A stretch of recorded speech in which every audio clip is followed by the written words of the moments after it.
गुज़िरियल कुझु रातिनि खां वठी पंजाब खां पोइ सिंध में बि सख़्तु कोहीड़े ऐं फोग सबबु ख़ासि करे नेशनल हाईवे ते ट्रैफिक तमामु घणी मुतासिर थिए थी।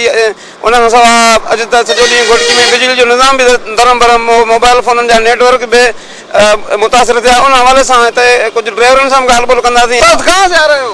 पेशावर से। कहाँ से आ रहे हो? करक से। करक से। तो करक से लेकर यहाँ तक रात के वक्त में ये जो नमी हो रही है, फोग हो रहा है, वो किस तरह देख रहे हैं आप?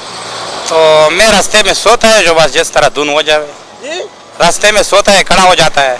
ये सारे रास्ते में ये सूरत हाल है, सिर्फ सिंध में? सिर्फ सिंध में नहीं है, ये समझो त्रांडेगा में, चौकियाजाम में, इस एरिया में बहुत है।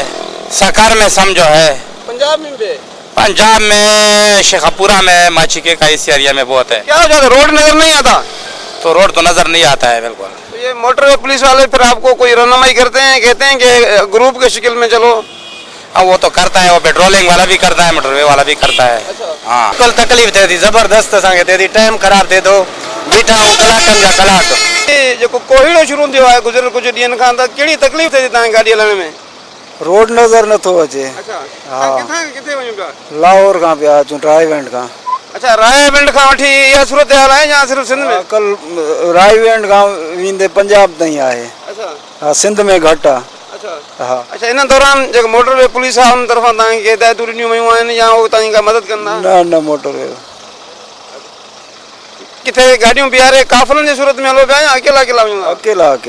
अच्छा जी। मोटेरे मन ताउन कोन था करनि, मोटेरे ताउन कोन था करनि। छा कनि उहे? उहे गाॾी जो करनि, वॾी गाॾी खे नचरे जो थी थो हादसा थी था पवनि।